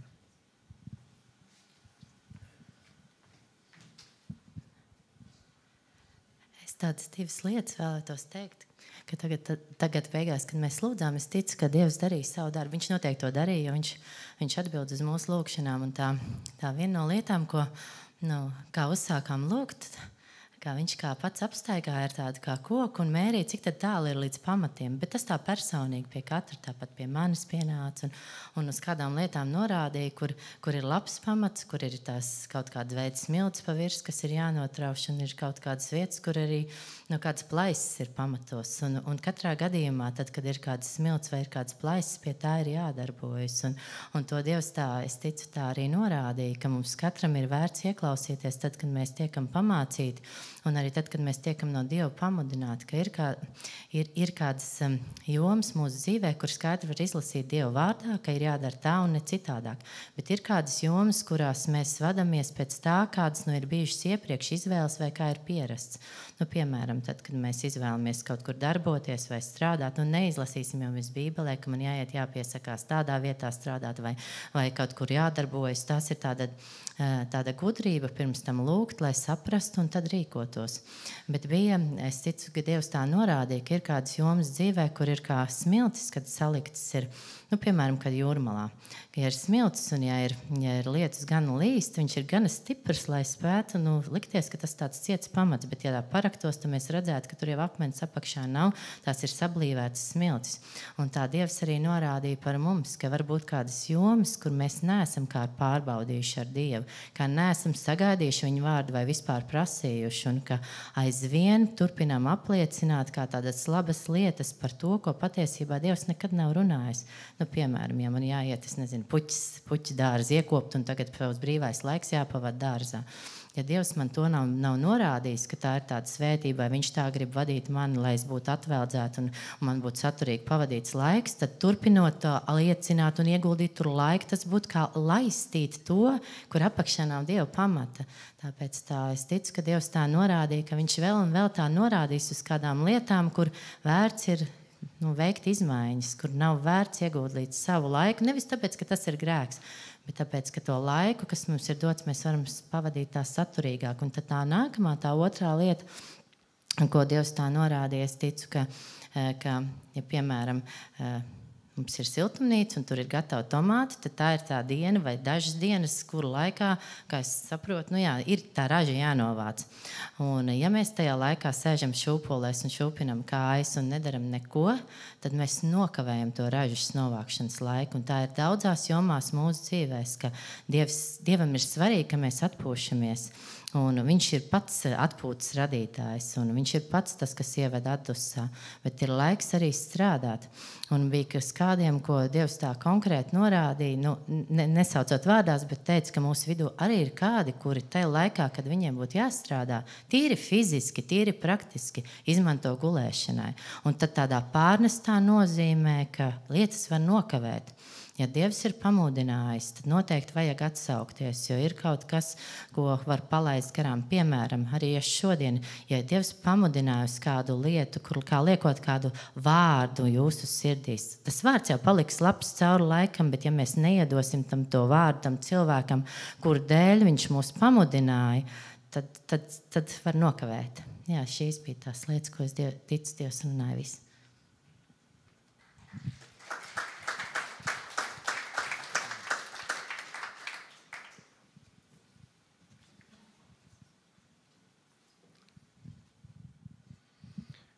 Sveicināti visi. Sakarā ar šo tēmu, ko mēs šodien dzirdējām, es gribu savas pārdomas par to, kā mēs pavadām laiku dievkalpojumu laikā. Un man ļoti patikās tāds variants, ka mēs slavējot Dievu, mēs patiesībā dziedam šīs dziesmas, slavējot Dievu. Un varbūt dažādi. Varbūt vienkārši mēs dziedam tāpēc, kad ir jādzied. Varbūt vienkārši mēs savā nodabā pat domājam par kaut ko citu. Visādi varianti varbūt. Varbūt mēs negribam dziedāt, varbūt mēs esam noguruši vai kā. Bet izmantosim šo laiku, jo tajos dziesmu vārdos ir ietverta visa Bībeles mācība faktiski. Viss, kas ir Bībelē, to mēs arī runājam, dziedot, izpaužot to skaļi. Un ja mēs to liecinām ar pārdomātu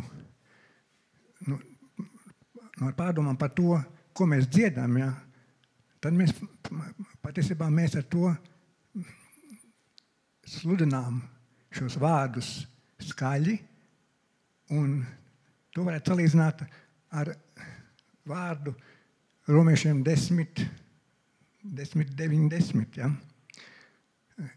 Jo ar sirds ticību panākam taisnību, bet ar mutes liecību pestīšanu.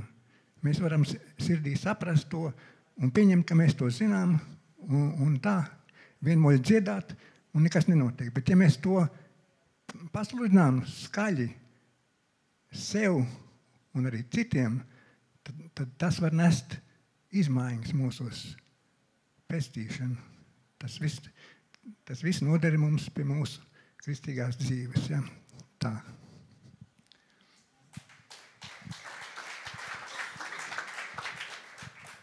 Sveiki! Šajā nedēļā Gatis bija aicināts būt kādā jauniešu nometnē, kur viņam bija jādalās ar, vienkārši jārunā uz jauniešiem. Un mēs tā sapratām, ka ir laiks, lai es varētu braukt līdzi arī, un tad mēs varam vēl tur palikt nākamajā dienā.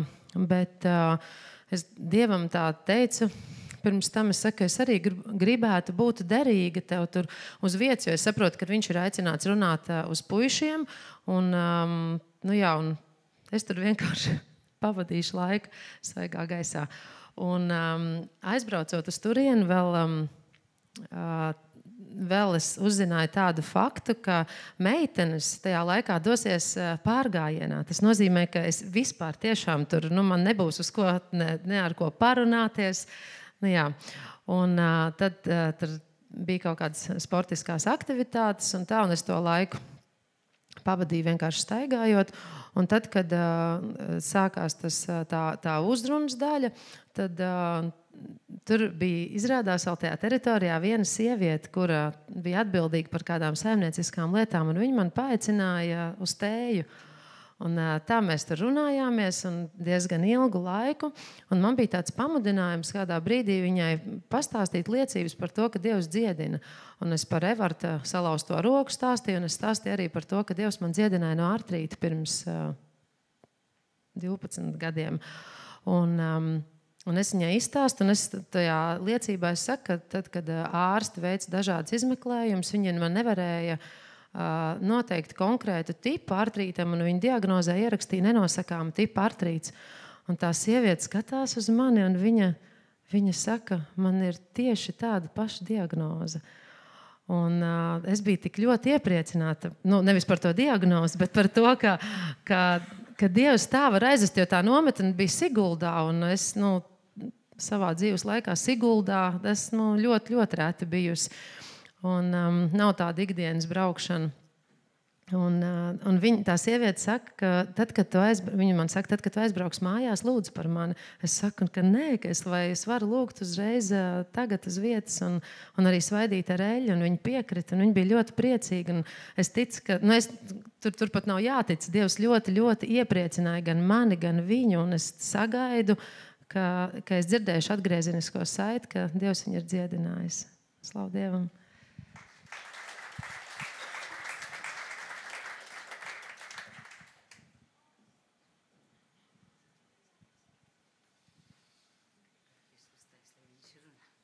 Man nav jāslēdz. Es ceru, ka jā. Visiem sveiciens. Man vispār paldies Dievam par vārdu. Paldies tev, Kaspars. Tas bija brīnišķīgs. Mēs katrs sapratam, ka jāsaka sevi ļoti labi un ideāli. Un tur tiešām ir pie kā piestrādāts tāds darbība, garīgie darbi vārdi. Brīnišķīgi. Un man ir arī tāda liecība vispār sarežģīta. Un viņi 3 viena. Tā ir tāda, var teikt, valdīšana. 90. gadā, kaut kur 90. 91. man bija slims vīrs, un viņš gulēja slimnīcā, viņš gulēja tajā strādiņos. Un man pateica viņam diagnozi tepat Kuldīgā, un es gāju mājās, es faktiski nemanīju pat zem savām kājām. Es domāju, Bože, tikko bērni bišķi paaugusies, un man šita te pateik, un viņš tik un es tā raudēju, ka es ceļu neredzēju, es tik viņu zināju, kur man jāiet, vai ne jau, taču tu jau zini, kur jāiet, Un es raudu un neredzu, bet aizgāju līdz mājām. Es tiku līdz mājām. Un pirms tam mums uzdāvināja no Vācijas tāds pulkstenis, tas dzeguzīt. Jūs jau noteikti visi zināt. Un tāds brīnišķīgi un ar visiem tādiem, viņš mums stāvēja virtuvē. Un kā paiet tā stunda, viņš blaukši atverās un atkal skan. Es domāju tā, kā labi tu man atgādini, ka mans vīrs ir slimnīcā. Es pat to zinu un es lūdzu par viņu, un man traucēja tā lūkšanā. Un es saku bērniem bija tādi paauguši, cik viņam bija 11 gadu, 10. Es teicu, mums tas pulkstenis jānokvidē, viņu jāsadedzina un vispār jāsaplēš, lai viņš neatgādina man par to slimību, kas vīram. Un mēs tagad fiksi, Arturs un Iveta palīdzēja man noņemt nostu pulkstenis, mēs ejam mārā, uztaisām tāds ugunskurs, saplēšām, sadauziem, ieliekam un pavēlējam tam pulkstenim sadegt, lai viņš neatgādina. Un mans vīrs būs vesels un tēvs būs vesels. Tiešām Dievs dziedināja vīru. Slava Dievam. Dievs ir varens. Un tā ir cita, protams, jau līdzība, bet Dievs ir varens. Pilnīgi jābūt drošām un vienmēr jāpaļaujas. Un otrs, tāda paša liecība, mans brālis saslim 96. kaut kur tādā Kijevā. Un viņš bija slimnīcā un viss tās sieva un meita bija tur slimnīcā un es ar to sievas tēvs. Mēs tajā Kijevā dzīvoklī. Es teicu, ārprāts, es teicu, man kaut kā tagad nāk prātā, es viņam tas stāst, ka es savam brālim, Latvijā bija ļoti populāri, es teicu, tādi ir ragi kaut kādi, un es vienreiz nopērku un aizvedu un uzdāvinu viņam tai Kijevā tos ragus, tāds, nezinu, no kā viņi bija tie ragi. Nu, vēl padomu laika, vēl nutiku kaut kā, ka es atbraucu te uz Latviju dzīvot. Un es tam sievas tēvam teicu, tā, es teicu, tie ragi, lai neatgādina, ka brālis ir slims, brālis būs vesels, Dievs viņu dziedināt. Es jau tad lasīju Bībeli. Tā kā es dedzināju tos pulkstenis, es vēl nelasīju Bībeli. Un mēs pavēlējām tai slimībai aiziet un dabujam varu par slimību. Tas jā, to, viņi gājuši arī pareizi ticīgā draudzē, tas manai brālis sievai tēvs. Sadedzinājām tos ragus. Slava Dievam, brālis izveseļojas. Dievs viņu dziedinājis. Slava, Dievs ir varens. Un tagad man vēl viens brālis, jo mēs bijām 4 meitas un 4 dēli mammai. Un tagad man vēl viens brālis ir Kijevā. Un es vakar pa naktim, es jau no vannas ārā, es vēl tā sāku domāt, tā, viņš man uzdāvināja tādu pudeli, tas ir mantas, vai ne? Bet kā labi man tik ļoti Dievs tajā brīdī tā uzrunāja par to, ka dabūt vāru par to slimību un samīcīt viņu Jēzus vārdā. Un Jēzus uzvarēja to slimību pie krusta. Un es šitādā veidā pilnīgi pieceļos no gulta, tas bija jau kaut kur ap 1:30. Iedomājieties, es pieceļos, fiksi sameklēju to, viņa kaut kur bija sekcija, ārkārtīgi skaista pudele, saucas Voģanāja, tāda kaut kāda nosaukuma un ar visiem gliemežiem un ar visiem skorpioniem. Es domāju, tā skorpioni, tas tikpat, ka čūskavs, jo tūlīt es viņu sadauzīšu. Es atkal ņemu varu par to. Nu, ziniet, es ceru, ka jūs mani sapratat. Tādā mazā izmisumā es zinu, ka Dievs dziedinās, es ticu un es lūdzu. Es paņēmu, ielieku iekšā tos pudeli 3 maisos. Man tāds mīkstas šķības. Es aizēju vannas istabā un sadauzīju. Es teicu, Dievs deva varu sadaudzīt satanu galvu un skorpība to galvu un visu, un viņš ir vesels un būs vesels un ir vesels. Un es teicu, es tev ticu, Dievs, ka tu viņu dziedinās un dziedinās pārējos. Nu, it kā tas ir, var teikt, tāda manta, ja, bet kaut kā, kāpēc tik ļoti man tas momentam, es domāju, es taču nepieķeros pie tādai reliģijai, man tas nav tā pieķerties pie reliģijai, bet šīs faktors, vai ne, kaut ko iznīcināt, kas nav no Dieva, man tomēr pastāv. Nu, vēl tāds varbūt daži lietiņi bija, ko varbūt nav tik nozīmīgi, bet arī bija. Un es domāju, nu, es padalīšos ar jums. Un es gribu arī jūs visus lūgt, lai jūs lūdzat par manu brāli. Viņš ir Mekolā. Un es ticu, ka viņam būs labi, viņam bija operācija, un tagad viņam bija infarkts arī uzreiz. Tā kā lūdziet un palīdziet. Nu, faktiski tā, mēs parādām Dievam, ka mēs nevaram bez Dieva neciedināt neko. Mēs tikai esam tie, kas pazemīgi paļaujas un tic Dievam, ka viņš izdarīs to darbu, ka viņš dziedinās. Un es jūs ļoti lūdzu, arī lūdziet par manu brāli. Un, dargais Dievs, es palūkšos, ja jūs man atļausiet. Jā. Dargais Dievs, es pateicos Tev, kungs, par šo draudzi. Es pateicos, kungs, ka es varu šeit dalīties, ka es esmu gaidītā un ka man arī patīk nākt. Un es pateicos, ka es dzirdu, kungs, Tavu vārdu katru svētdienu, ja es esmu. Es pateicos Tev par visiem šeit, kas ir, un par visiem cilvēkiem, par visiem bērniem. Un lūdzu uz Tavu dziedināšanu. Pateicos par saviem mīļiem un lūdzu šajā brīdī dziedināšanu saviem mīļiem. Īpašam brālam Mikolam palīdz viņam. Dziedin, svētī, kungs. Tava roka nav pa īsti, lai viņam palīdzētu. Lai izņemtu ārā visu to, kas traucē sirdim strādāt. Lai izņemtu ārā to, kas traucē funkcionēt organismam. Palīdz, svētī un dziedin. Tavam vārdam, kungs, es pakļaujos un Tavam vārdam, kungs, es ticu, ja Tavs vārds ir spēcīgs. Tavs vārds arī samīļo, Tavs vārds arī norāda mums pareizo ceļu, Tavs vārds arī pasaka, no kā mums jāatsakās. Es Tev pateicos, Tev slavēju un Tev godēju, mans Dievs. Paldies Tev, Tevs. Tev vienam gods, slavu un pielūgsme. Tava vārdā, kungs, Jēzu. Āmen. Paldies jums.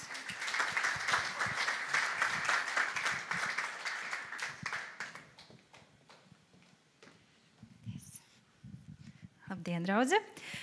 Maza liecība no pirmdienas. Mēs ar meitenītēm, Agati, Helēnu un Rūtu, braucām, un Annu, 4, pareizi. Braucām lasīt upenes, mums vajadzēja ko salikt saldētavā konditorijai, lai ir uz ziemu. Un mēs braucam un saliekam spaiņus, saliekam kastes, kā jau visu aprīkojam, brauksim lasīt. Un pēkšņi man ienāk doma, kā tad mēs viņus nosvērsim? Bet mēs braucam pie tantes, kurai ir daudz krūmi, un viņa ir ielikusi sludinājumu, ka viņai tur pašlasīšana ir un tā. Bet tā doma, kā mēs nosvērsim? Labi, mudīgi piestājam veikalā, nopirkt tos makšķernieku svariņus ar to āķi, tur tā ieliksim tos spaiņus un tās vērsim. Labi, mēs aizbraucam, un tante mums tur viss ierāda. Viņa saka, un te uz galda tad ir svariņi, tad jūs, kad jūs salasat, tad nosvert. Protams, viņai taču ir svari, kādā vispār sakarā mums būtu vajadzīgi savi svari. Tā, viņa saka, man te 15 gadus tie svari jau un viss tik labi un tā. Un meitenīs paliek lasīt, es aizbraucu izdara savas lietas un atbrauc pēc pāris stundām. Un viņas tur sver tos spaiņus un sver. Un kaut kas neštimējās. Spainis, kurā vairāk ogas sver mazāk nekā tas, kurā atkal mazāk ogas. Un mums kaut kā tur neiet. Un mēs paskatāmies uz tiem svariem. Un viņi jau bez spaiņa rāda jau kaut kādu svaru. Mēs saprotam, tātad svari ir sabojājušies. Un es saku, redz kā, tieši man mašīnā ir nopirkām svarus pa ceļam. Ņemat, lietojat šos, bet tā tante pa to laiku bija aizgājusi kaut kur atpūsties. Viņa man tāda omas draudzene un 80 pār gadu tāda forša kundzīte. Un tā mēs tur nosveram visu un aizbraucam prom, lai pēc tam brauktu pēc pāris stundām vakarpusē, kad ir atkal vēsāks, lai nav tajā dienas karstumā. Un nāk jau tas vakars, mēs jau taisamies tā kā doties vēlreiz atpakaļ. Un zvana tā kundzīte. Viņa saka, kur tie svari? No kurienes tie svari? Paša Dieva sūtīti. Tie bija viņas vārdi. Es saku, jā, Rutas tante, tiešām paša Dieva sūtīti. Viņa saka, iedomājies, mani 15 gadus vecie svari ir saplīsuši, un te uz galda stāv blakus pilnīgi jauni. Un viņa saka, man taču tur vēl cilvēki lasīja ogas tajā brīdī, un man vajadzēja svērt tās ogas. Ko es būtu darījusi? Es dzīvoju 15 kilometrus mežā no pilsētas projām, man nebija svari, un te ir paša Dieva sūtīti. Tā kā tāds prieks, kad liekas tāda maza domiņa vienkārši nopirkt svarus, beigās izvēršās kādam par tādu lielu prieku un liecību. Tā kā jā, slavu Dievam.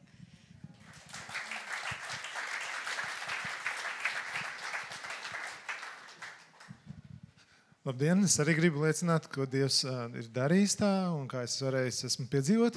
Un pagājušā svētdienā mēs dzirdējām aicinājumu iet uz ielām, un tie, kuriem atsaucās, lai dziedātu, slavētu Dievu. Atcerieties?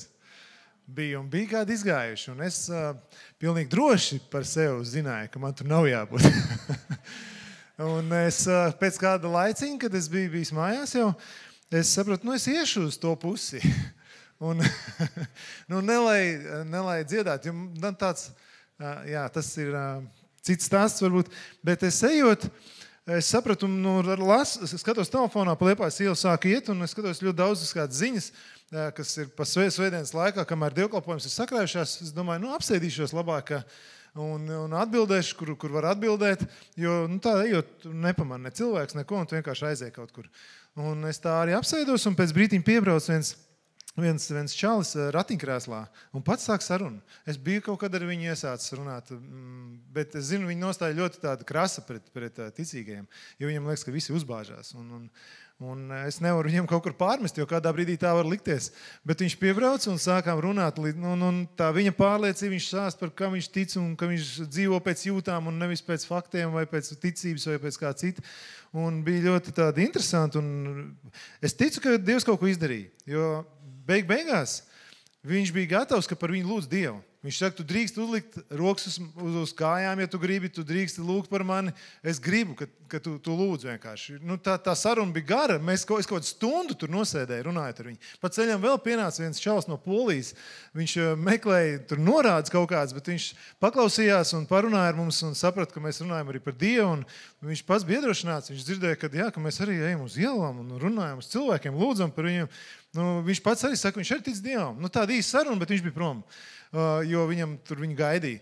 Bet ar šo čālu mēs lūdzām un līdz tādam, ka es saprotu, sāku lūgt par viņu un kaut kādas izpausmes sākās. Viņš neadekvāti sāk rīkoties. Viņam kaut kas izpaudās. Viņš pēc tam stāstīja, ko viņš ir piedzīvojis, ko viņš ir sajūts. Viņš saprot, ka viņam viena kāja sāk kustēties. Un es, paldies Dievam, ka bija kāds piedzīvojums. Un es ticu, ka viņa nostāja pret ticīgiem cilvēkiem pamainījās. Ka viņš saprot, ka ne jau visi brauc ar traktoru pāri un ka tas mērķis jau patiesībā ikvienam, kurš sludina evaņģēliju, labs. Ka tie cilvēki jau taču tāpēc, ka viņi mīl Dievu un tos cilvēkus, tāpēc viņi runā. Un tad tur beidzās tā saruna un es gāju tālāk ar tā domu, es zinu, ka viņi ir parkā, tie mūsējie, kas slavē Dievu, iešu kā uz turieni paskatīties, kā viņiem sokās. Vai var noturēt to? Nē, es tā nedomāju. Bet es katrā ziņā gāju, un es pa gabalu jau redzu, viņi stāv pie kas tas pa veikalu? Kas tas pa veikalu? Uz Liepājas ielas. Saldo? Jā, pie Saldo. Un tāds bariņš no mūsējiem. Un paldies Dievam, kad es varēju neiet varbūt uzreiz klāt pie viņiem, jo tur malā sēdēja kāds čalis ar riteni piebrauc turists. Diezgan droši. Un skaidrs, un piegāju un sākām runāt. Un arī ar viņu pastāstīja par Dievu pēc kāda brīža. Un tur gan tā saruna izvērtās savādāk. Nebija cilvēks tik gatavs, jo viņam likās, tu esi visu sarunājis.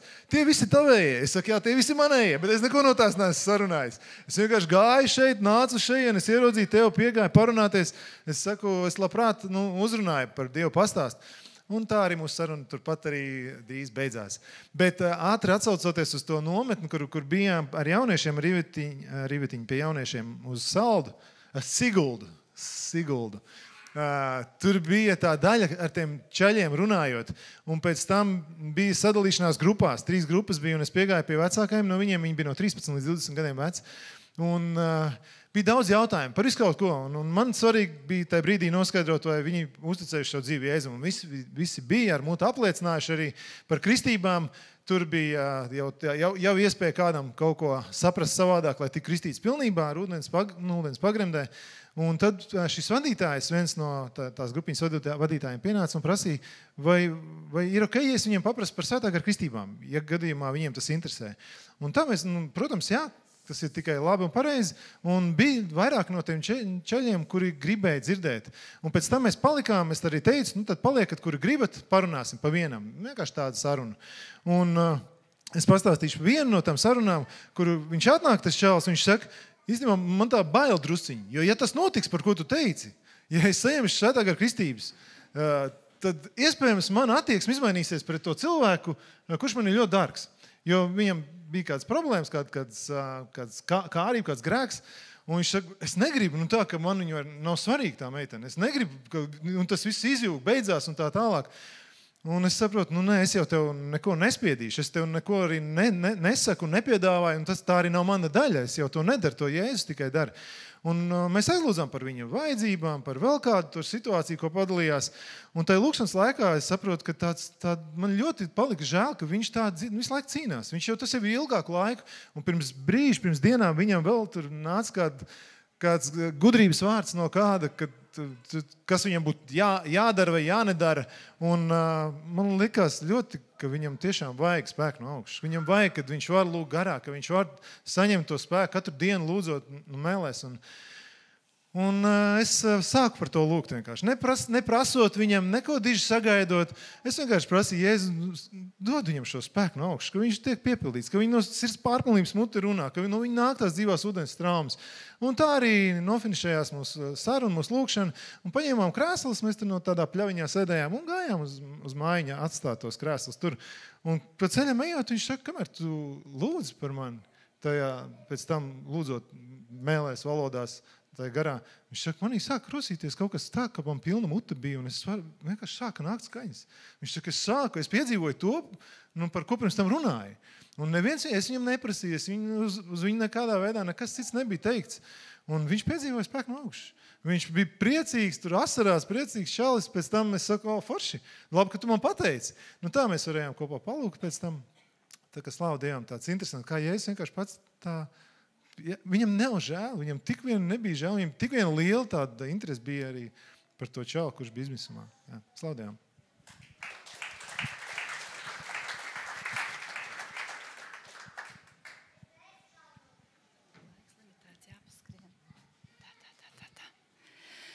Jā, te pirms kaut kādām 2 nedēļām gāju pa Kuldīgas. Zin kā, bieži vien es sapratu, vairāk kājām jāpaiet ir. Mēs pa daudz mašīnām braukājām, nesanāk evaņģelizēt. Bet tagad gāju cauri Liepājas ielai, un uzreiz 3 jaunieši sauca, nopērciet odziņas, ja? Un tik izmisīgs sauciens, un tik mīļš sauciens, un tu tagad saproti, ka tu redz to bildi, un tad mums jau iekšā runā, skaidrs, odziņas, es pieju, es sāku runāt, es saku, un cik tad maksā, un tā, buntīte 70 centi. Es saku, labi, es pirkšu. Es paņemu tā, es domāju, tur katram sanāk tās 3, vai viņi bija 4 puiši, 4 tās paciņas ar odziņām, un es jau tā, kamēr tirgojos ar viņiem, es saprotu, jau uzreiz sapratu, nē, Dievs jau ar viņiem sauca, iet odziņas, bet es gāju garām. Un tātad, vai es atsaukšos? Jā, un es piegāju, un tad līdz ar to viņi pieņēma Jēzus Kristus savu glābēju pestītāji. Un viņi bija priecīgi un tādi cieņas pilni un tādi mīlestības pilni. Un pēc tam mēs gājām tālāk uz Liepājas ielas galu, un pēc laika viņam brauca riteņiem pretīm, un viņiem bija tāds prieks sejā. Un tās odziņas viņi vicināja, odziņas viņa maisiņi vairāk viņiem neinteresēja, ka tur jātirgo. Viņi prieks saņēmuši, atzimšanu garā, brauc tālāk savos ceļos. Un tad vakar bijām Ventspilī, un tad kafejnīcā iegājām paēst. Arī biežāk jāiet kafejnīcās. Un blakus sēž cilvēku, un mēs tur runājām precīzi par mirušo augšām celšanos, un es pilnīgi tā blakus tur 2 tie galdiņi, es jau zinu, tas rezonē, ka mēs runājam, bieži vien jau Dievs grib, viņš paplašina to skaņu apkārt, jā, un viņi klausās. Beigās, viena tur krievalodīgi, ja labi, tie varbūt nesaprot, bet jaunieši sāk skatīties. Mēs tur ēdam, garšīgi pāēdam, visu neejam garām, saprotam, ne, jāpieiet runāt. Piegāju, sāku runāt, un arī visi 3 cilvēki pieņem Jēzus Kristus par savu glābēju pestītāju, un arī tik priecīgi, tik tādi klausījās un slāpa, un tu saproti, ka tu varētu sēt viņos vēl vairāk. Bet tev tur draudzenes gaida, tev tur ir saplānots laiks, jāiet. Bet laika mums ir vēl vairāk jāsaplāno laiks, iet kaut kādu laiku, kad mūsu darbi nav, bet kas esam saplānojuši to laiku 2 stundas vai kā izbrīvējuši. Un tad arī pašai par sevi, kad braucām makšķerēt, un zivis pieķerās liela zivs, un tāds prieks. Un es to domāju, lai tā zivs nenokrīt, eju uz to krastu. Krastā nesu to, ir kāds makšķerējs, ir, jā? Un tajā zivī, tajā žilkā karējās tā zivs, un tu viņu grib iznest ātri ārā, jo tā doma ir tāda, ka ņemot, ka viņi neiekrīt atpakaļ ūdenī, un negribās viņu pazaudēt. Un es eju nesu to zivi krastā, un tur ir kaut kāds dēles, bet skatos tik uz to zivi, un adausu kāju, un mazo pirkstiņu tik sāpīgi štrunts ar to zivs krastā tā nokrīt. Viņa tiešām nokrita. Es tā kritu un tā zivs arī, ja, un krastā viņa tur palika. Tātad zivs ir krastā, bet pirksts sāp. Turpina makšķerēt, bet vakarā tas pirksts pilnīgi pulsē. Un es attopos, es tā biju aizrāvusies ar makšķerēšanu, ka es neaizlūdzu par to pirkstu. Santa, kas tas, kāpēc tu neaizlūdzu? Lai Dievs dziedina, vai ne? Mēs taču zinām. Es tagad pirms gulētiešanas aizlūdzu, lai Dievs dziedina to pirkstu, skatos, nevar saprast, kustina lausts nav, bet tas nakspūta kā acis baigi sāp. Un beigās tā aizlūdzu, jau man nāk vēl prātā Koplēna kaut kad klausījos, un viņš tieši stāstīja, ka viņš bija salauzis pirkstiņu. Tas bija zila melns, ja? Un tātad tagad vēlāk es aizlūdzu, viss kārtībā, un es ticu, ka no rīta viņš būs dziedināts. Uzreiz nepārgāju, bet ticu. Un no rīta pamodos, domāju, kas ar pirkstu? Bišķiņ jūta, ka pulsē, bet es domāju, nē, skāpšu no gultas ārā un viss būs kārtībā. Un es pa dienu atopos, man nekas vairs nesāp. Nekas nesāp. Bet redzēju, ka tas asins bija zem tā naga, ja, tā, ka tiešām viņš bija atdauzīts. Bet slava Dievam, ja? Dievārs bija uzticams, viņš atgriezās atpakaļ, savu padarījis. Esat svētīti.